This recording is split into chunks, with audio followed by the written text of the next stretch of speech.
Аты-жөнүм Айбек Саипов, Базаркоргон районунан болом. Кечирээк келип калдым. Бул көзөмөл жөнүндө мурда укпакмын. Бизде Базаркоргондо билесиңер 187 миң адам бар. Анан кеңештен ким акыркы жол өттү?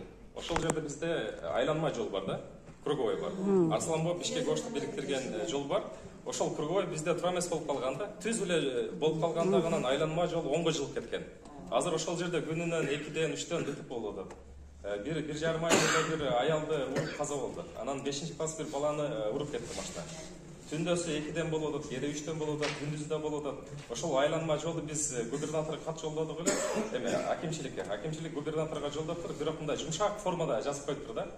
Ар жактан да президентке да кат жолдодум. Кандай болуш керек? Проектиси менен көргөзүп жөнөттүм, ответ келдик, бирок эгер элдик көзөмөл ошолго жардам бере алса, ошол айланма жолду ортоңку жолго жылдырып койсок.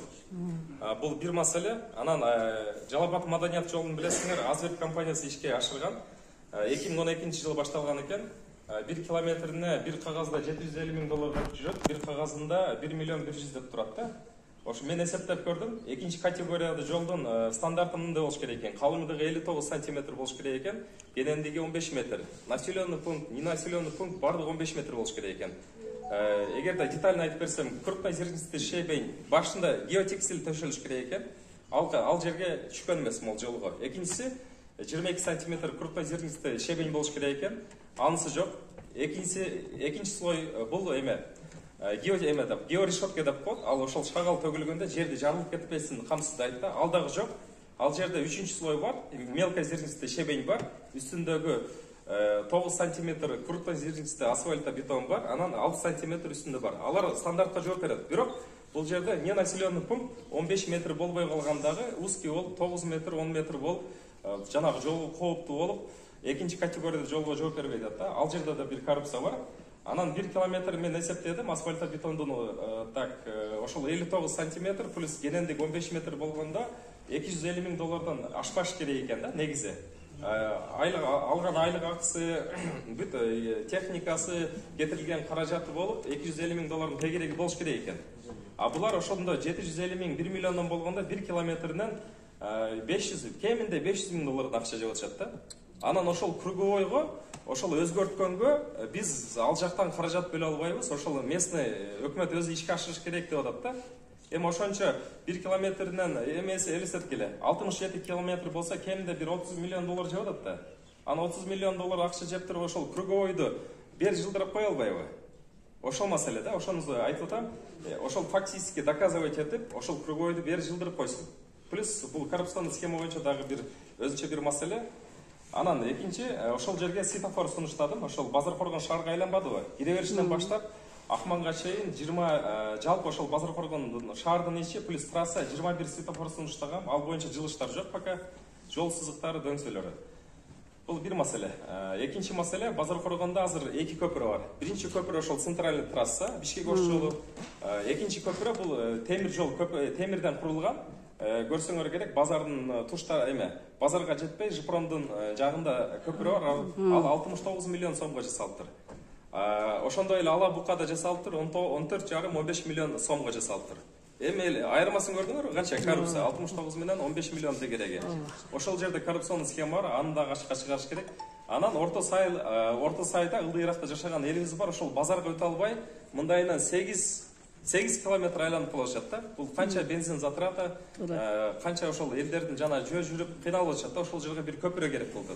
Ошол 69 миллион сом чейилген көпүрөнүн жарым суммасын жок дегенде ошол жерге экинчи көпүрөнү түшүрүшүбүз керек дагы. Анан асфальтты мындай айланма жол кылып жасашыбыз керек. Экинчи маселе, анан Советскийде Зернодвор деген жерибиз бар. Ал жерде Союз учурунда бизде жанагы продовольственный безопасностьтун негизинде ошол жерге жанагы будай, даңк, кампа ошолор сакталчу да. Азыр ошол жерде мэрия алып, мэриянын балансына которуп эме кылып атышты. Жанагы госслужащийлерге үй салабыз деп атышты да. Ал жерде ошол Зернодвор боюнча калыш керек. Эми келечекте мындай карап алып карасак, бизде тамак аш коопсуздугу почти 90%, кээде 95, кээде 80% биз чет өлкөдөн сатып алабыз да. Россиядан ошол эле өсүмдүк майын, кантты, кум шекерди мисалга. Кум шекер бизде Кыргызстан 10-12% эле камсыздайт экенбиз. Өсүмдүк майын деле. Где-то 100 миң тонна жылына. Анан бизде азыр мондай тамак аш маселеси болгон учурда сөзсүз бизге Зернодворго окшош жерлер сакталып калыш керек да. Жеке үйлөргө берилип кетпеш керек. Ошондой жерлерде үйлөрдү бир четир акча жактан жасасын дагы андай кампаларды алып калышыбыз керек. Тендерде бизде да азыр мектепте 7 сом деп атпайбы балдарга тамак ашына. Ошону тендер ойнотуп 5 сом, 6 сом, бирөө 4 сомго тендер утуп алыптыр дагы обеспечение кыла албай Россияга качып кетиптир да. Ошол тендерди токтотуш керек, прямой эле закупка өтүш керек. Мен өкмөттө иштегем, илгери 2010-11 жылдары. Ошондо бул тендерди ошол мен көрүп калганда, бул коррупционный схема болгондо официально мамлекеттик кызматкерлердин мындай левый акчасы түз грабеж кыла албайт, ошо тендер аркылуу катышып өздөрүнүн подставной фирмасын. Анан ошолор официально грабеж кылат да. Тендер жей деген сөз экен да. Ооба, жей турган сөз. Мына Жалал Абад маданият жолунда деле, мисалга, бир компанияга утту дагы ошол жерден шапкаларын алып, атак мисалга автодорожныйда 1000 деген окуучу кетет студенттер турабы? Бизде альтист жок дейт. Бизде иштей турган ишканалар жок дейт. Азыр ошол Азверт компаниясы 5 подрядчикке бериптир. Иштеп атпайбы кыргыздар? Ошону тендерди жок кылып эле, ошол подрядчиктерди ошол Кыргызстандын эле жарандары иштетсе болот да. Ошондо дагы 30 миллион доллар Жалал Абад маданият жолунан эконом кылса, 30 миллион доллар Бишкек Кара-Балтадан эконом кылса, 30 миллион доллар Баткендеги жолдон эконом кылса, көлдөн ошентип эле, мисалы Кумтөрдүн жылдык прибыли 90 миллион доллар деп атат, же 100 миллион доллар. Ошол эле жолдон эле бир жылдык чыгып калат атпайбы Кумтөрдүн прибыли. Тендерди прямой кылып жок кылып эле прямой кылып коюш керек да. Биз эл мамлекетти мындай жалдайт да, элге кызмат кылып бер, жолду кылып бер, садикти кылып бер, башканы кылып бер деп жалдайбыз да. А булар ортомчу бир фирманы алып туруп, ошолор кылсын, ошолор жоопкерчиликти алсын деп. Ортодо канча акча жейилип кетип атат. Ошол тендерди жок кылып эле прямой мамлекет өзү ишке ашырыш керек да. Бала бакча, мектеп, жол, башка курулуштардын баардыгын түз кылыш керек. Эгер кыла албаса, анда өкмөт билбейм ким кереги бар да. Ошончо кадр даярдап аткандан түз жасаш керек да бул нерсени. Ошол сунуш катары беришибиз керек сөзсүз. Тендерди жок кылыш керек. Жолдо советскийде кругой айтып атпайбы? Ооба. Областын администрациясына мындай эле кат берип коюптур. Жок, мындай жеңил, жумшак түрүндө берип коюптур да. Мен көрдүм да. Губернаторго жазган каты, анан мага жазган жообу. Алар жумшак түрүндө берип коюптур да. Мындай кылсаңар болот, кылбасаңар деле болот деген сөз коюптур да. Кылсаңар болот, кылбасаңар деле болот деп мындай мягкий формада берип коюптур да.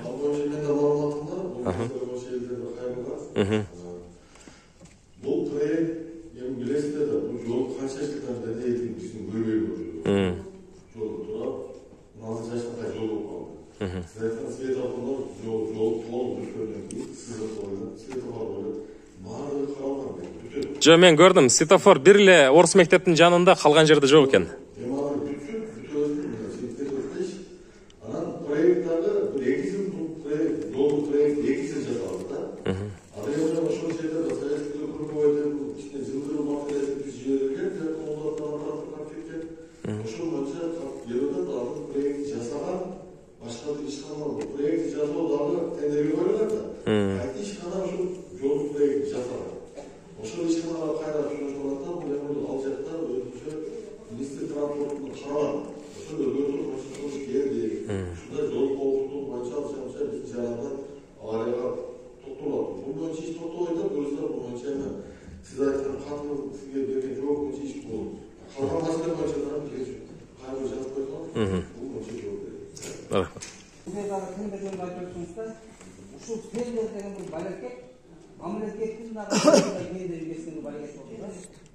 Ушуну бир жок кылса болбойбу? Мисалы үчүн 100 сомдук учка 5 сомго чыгып кетет да тендердин.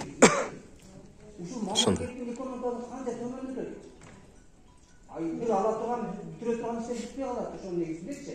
А ошону тендерди жок кылып туруп эле түз эле базар базында иш жүргүзсө болбойбу? Бул тендерди ким ойлоп тапканы? Бул бизнесмендер, чиновниктер, жол жасагандар тапкан. Ойлоо десе болчу. Бар көрүнүп турат да. Ошонун менин сунушум ушул жерге кайрасаңыздар, ошол элден турушада тендерди караштыралы, сокулалы. Бул менен эмне үчүн айтып атам? Биз 2020-жылы революция башталгандан башка акырына жүрдүк. Садыр Жапаровду колдопчу. Ошол жерде Садыр Жапаровдун сөзү бар болчу. Ушул тендер жөнүндө карайт, тендерди жокулалы. Мына азыр дагы кийинки учурда айтып атат, сөзчү, тендерди жокулалы депчи. Ошону сиздер дагы кайра басым жасап туруп, элден кайрылып чыгат.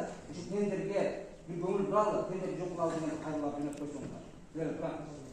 Ошол ким саткан, кандай болуп сатылган, ал ичи жооп ала албайм да. Өкмөткө арыз жаздым, депутаттарга арыз жаздым, айылдыктарга. Эч кандай андай токтом чыгарып берилген эмес, алып сатуу болгон эмес деген жоопту өкмөт берип атат. Мен айтып кетейин, мына эгерде мына мен юрист катары айтып кетейин, эгерде ошондой нарушениялар болсо, силердеги мына прокуратура кайрылып. Мына менде ответ жооптор бар. Мындайда губернатордан бияктан бербей коюшту, же болбосо кимден кайсыга бербей койсо силер алда бассаңар жок, силер деген сот укугуңар бар. Башка бүт эле байларга сатылып кеткен да. Ал боюнча дагы эч кандай өкмөттө токтом чыгарбаса. Бөлчө светный панелин айында күндө иш болгон, мына иш болгон. Жана аны айткан жок, ушундай иш болот да. Кимдер алып кеткен, кантип алып кеткен, керек болсо өлгөн кишилерден нерсе алып кеткен бар экен. Ошондойчу, мына ошондой чыкты ушу маселелерчи. Ошондуктан алар деген тура менен жиберген, алып беришти списоктарды. Ким турганы, кандай алып кетти депчи. Анан кийин эгерде ким турганы бизге алса, тастыктап келген жакшы болот. Жеңил болот, шапыраңдачы. Мен жана айткан ошол турган театр жукулганда катышкан театр. Онан жашып көргөн. Бирок ошол эки маселенин баарында директор алып келсе, айтатпайм, өлгөн кишилерге торгой алып кеткен жерлер бар экен. Мына ушундайлар чыгып атат. Бүгүнкү күндө болуп аткан иш. Ошондуктан мен топтун баары эшикке чыкканда жыйыныбыз көбүнчө түшүндүрүп берем, бул процедураны кандай алып иштейсиздер. Ошол боюнча бир жерде өкмөт кызматкерлерин залда 2 сааттан ашып кетти. Биз тартип бузбайбыз. Канча бөгөт коюлган сиздердин коюңуздарды уруксат деген. Кетире мындай айтканда областан Эсенгөлдүн балдары бар экен бул жерде. Прокуратурадан бара окшойт. Эми ушу сиздерге 5 жылда иштеген кайсы бир болгон кызматкерлериңиз токтоз баягы ишин тапшырсын деген ойдо. Мындай көрүнүш бизде райондо туруп атат. Мындай Отурмак боюнча кичине жардам бериңиздер. Эгертең акыркы коңгуроо. Туурабы? Баягы аксакалыбыз айтып кетти, мектептерде акча чогуу болду. Аны ким берип атат? Биз берип атабыз да. Ата-эне берип атат. Аны окуучу берген жок да, окуучу берген жок. Биз берип атабыз. Окуй биз 11-дө бүтүп атабыз. Биз окуткан агайыбызга, биз окуткан эжекебизге кичине бирдеңке берип коюш керек. Биз кайдан берип коюп, бала канча сомдон экен? Мындай. Кечин десе балабыз саат канчада келип жатып атат, телефондон эмнени көрүп атат. Анын көзүндө өзү турган акчасын берип коюп атат, балам көңүлү эме болуп калган. Биз ал акчаны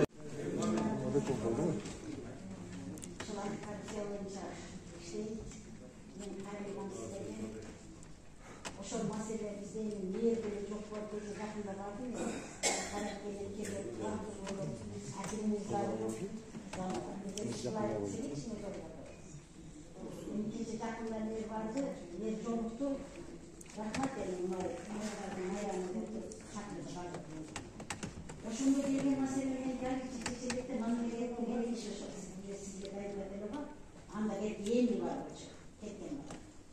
Агалар жолуктук, ошол боюнча да токтоп анан базар чайы мисияны Туратасың, кечен базар барды. Жок, менен кетти керек стопа, мүмкүнчүлүк чектелгендер началап аймактык окуган башкалар. Кече мен менен жолушту. Ал көп маселе, сиздин айткан маселеңиз боюнча дагы отуруп жерде комиссия бар, ошол сунушту айттым. Анан бирөөсү да бүгүн эртең акимге чечилип калат, базар болмойм акимге. Анан толук калуу иши. Аны сиздин сунушуңуз боюнча бери аткарыш керек. Мен ал кетип калды.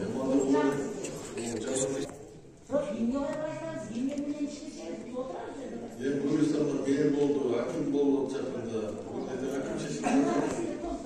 Туура, базар болуп көрөт, ушундай болду. Ошол жетеси. Жалгоо тобу кача. Бүгүнкү жылдын катышуучулары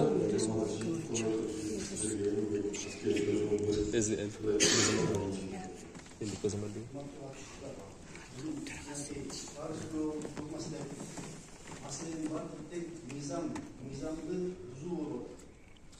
Мыйзамды бузууну кантип болобуз, кантип ишке ашабыз. Мында жыйынтыктап беребиз, жабысына. Мисалы үчүн бул жерде Оозекеге айткан бир адам болду, кагазым жок деп. Кагаз бар экен болду. Жана эле башта айтып кеткенде, эл менен өкмөттүн ортосундагы бир маселелер эмнеге чечилбей турат. Мен мына Кепилде турган кызматкер турат, айтып кетет. Бул жерде жанагы биякта Гүлдар айым айткандай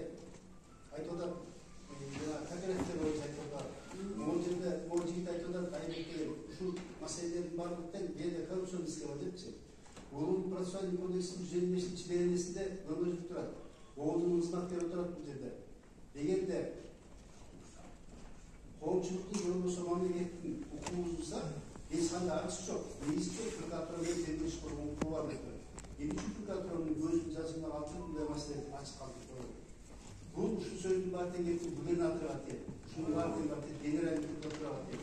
Мен бұл кеше өндірді өтірдім, ұшындай жиынға келіп, бір коррупцион схеманы біздің жарандар алып шықса, шындай жиында келіп, прокурордың өзінше айтылады біздің мүшеміз, мен кандидатты алып салдым жұмыстарын. Жалылы ойдан қалсын. Мына біздің қолымызда. Жалылы ойдан қалсын. Құдай білсе генеральный прокурор болсын деген сөз болып осы жерде шындай прокурордың қызметкері жұмыс қойып тұрады. Құрметті прокурордың қызметкері сіздермен қандай еткен, бірақ айта кететін тұрған сөздер берді. Надзиратель болған сіздерсіздер. Көп жұмыстарда тұрған сіздерсіздер ойыңызда. Мына асфальтты айтып отыр, мойын жерлерді айтып отыр, үйлерді айтып отыр, тартуаларды айтып отыр. Шының барлығынан тек mesela şu cana korkutatlar da korkutanlar mesela şu akran vurdu boş gerek bile militsiyonun bu arada büyüdüğü olur. Şu adam kuşlardan yolu olsun der ki çekti o böyle tura.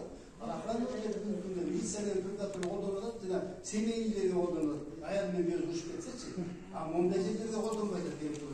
Çın da geldi çok tutuklar bana ki bu mesele açıkçası bu destek adasını bilim hocam. Şu destek aslamız. Ana gibi böyle şu meseleyi varsa şey Prezident İran'ın dökümünü hakimliğe, prokuratura, orduğa, millet tutuluşu, elinden dökümünün hizmetlaştı. Onun için mevcut şartlarında, bunday şartlarında. Bana ki geç oyun alametinin önünde birinci ürünüz. Ben de şu cihimler kaçsın, hakimden, zaman hakimden de şu cihimler komiser cüravasında cihim boyunca o şeyde oturup şu meseleyi çeşitlik. Elden ayakta düşükten zıçı olur. Toplulukun alametini desteği okumuş zıçı olur. Ayakta kamakta geçsin. Ayıp dünyanlar ki, şunda zıçı olur. Ушул өкмөтөдө барып дейт, прокуратура, милиция барып дейт, моюнга бербейт.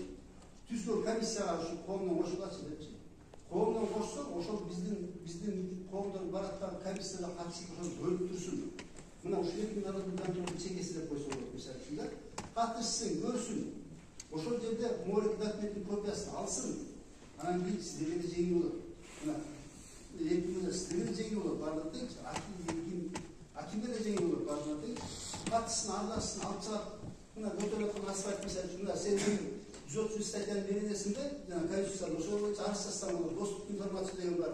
Çoğun alıp durup, çoğun alıp kaynalıp getiren kayıtsak, bu sefer nizamlı olur. Bugünkü günde çünkü. Hani bizde, ben buna, bugünkü günde kestim, bu koğuşluklara yani akçalıp karma batacak. Prokuratura eserim karma batacak. Taşı gidebilir, kamayırında, yekimleri zaman olmuyor mesela çünkü. O şeydeki gelir, ben de müçelerim aytarım, açık aytıp koyup, sizlerin görüşler, daha aytarım aymışlardı. Eğer de böyle şu bizlikler ararlarsa, benim size sulara boğulsun, sizlerden sulardan geçiyorlar. Eğer de aksa boşuna isterdi kılsaksa, ama bizde bol bol ısık öldü. Suranlarına mesut var. Bir balağı şunda bir desek arlaşık etkende, emanetinde bol bol da açıklarına sözler, ama nelerden biz özümüz değizli bakımız karımsıya karşı olsa, hangi kayra gelip alıp, geçtik boğalar, bizlik balağız, kontrol alıp, aksa da alıp degen bize karşılığı söylüyoruz. Bardığımızdan karşı şurada oturulduğu Oşan'da Numatlı Turgor'un hizmetkeri siz sürekli TEDx'in ismini жақсылап, өзінің сен баяғы бөлімде тұратын оқытушыны өрген, оның düzeyde işiniz verildi. Ondan sonra da onun burası жақсы olmuş. Oşan ekibinin boyunca kozboltu var, hangi merkezde bizde boğumda üçüyoruz da, Oşan Allah komiserin sözü, bir konferansı bekliyorum, biz kozboltu. Üstte informasiya geldi, informasyonu kozboltu koyduklar için. Ben bu ekibinde boyunca mesela 155 stadyandan yanara gelip bir yaşlıkta cebide fundament duyarlıkta eğildirdik. İş bozmak o şöyle ekibine. Kamaran fundamentleri gibi bu olurmuş. Ama onda çok çalıştırır olsa için tutaklı çıkar. Sürekli ekibine tutuklar, militsiyada şu an size boyu başımızda. Anam düşün var, Türkiye'de var, anam ki büyüklüğünde, gülünanlığa, bizden gülünanlığa, akımdaki, zaten gülünanlığa, akım çoğun sistemde, çoğun hukuk verdi prezident. Bunda belgelemez eski prezident. Sürekli onun şeylerin mutmaklı, sen ayetlikten, daha ayetlikten, şu an birden memorandum düşün. Elden ola, kapsıkta, şu yerlere görüp de jetekçiler oturup, jetekçiler sizler etmezler, jetekçiler жақсы alır. Bir жақtaға жаңағы стат секретарлары, канцелерлар şunda отношение alır. Sokta da şunda отношение alır. Kansellerler ne жақталады? Аким жаман, мөректе структура жаман, мөректе жаман деп айтылады. Сіздерге аталады. Şunu özünüzді içki істерден қарап, Oradaki eşeklerimizin sorularının bağımlılıkta eğer Mahmut Dayı olsa ben 3 hasta aldım hazır. Şularda karat versengizler. Eğer de negisi çok olsa, çoğu kendi çoğu belirge mümkünçülük var da. Romantu yetmekimize şu cihetinde biz canlı olmasında ilan normaslarında oturaslar, çelekçiler oturaslar, bazı strüktürler, karakterler oturaslar. Bu şuna karşısında yeminin birge ıntımak tüyün olurlar. Çünkü şu şekilde çok işler var. Ahmet Ektim gelecekte olup geçiş için Alafra'ya İskeci de dönüşte uğraş, yok olmuş var. O şunda artık şimdi yaşlı olsa büyük cennet yaşlı teknik işlikleri veririz. O şu karuseylerinde, o şunda beytisi de var ya, Cenab-ı Sullularkanlar var, Muayetvanlar, beytisi de var ya, otomuşta tohumine dökmek birlikte, ana üstünde aktarma olup çıktılar. O şunda şu durmakta, Doğanlar sizlere çok rahmat, yetkimizde size çok rahmat, çok rahmat şunda yeni vuruştuk, canınızlar bilir. Sıkı. Bakın. Çeşitli bir istiyor. Kuday Musa, taşıtlarında yol tutuyor. Meslek burasını, Kuday Musa cevap kırmak. Vardı işte, çeşitliğe gelip, o komisya meselesini, böyle meseleleri diyor. Bizim bir yakta var, kayıtlandırımız, şu an sağlık bayrağı gibi, sizlere olsun, bana söz söylüyorsan, kimliğe kaçırmadan beri size diye, mimarlarımız yolcu komisya biliyorlar. Aha. Görünbey kalıp adыңар mı?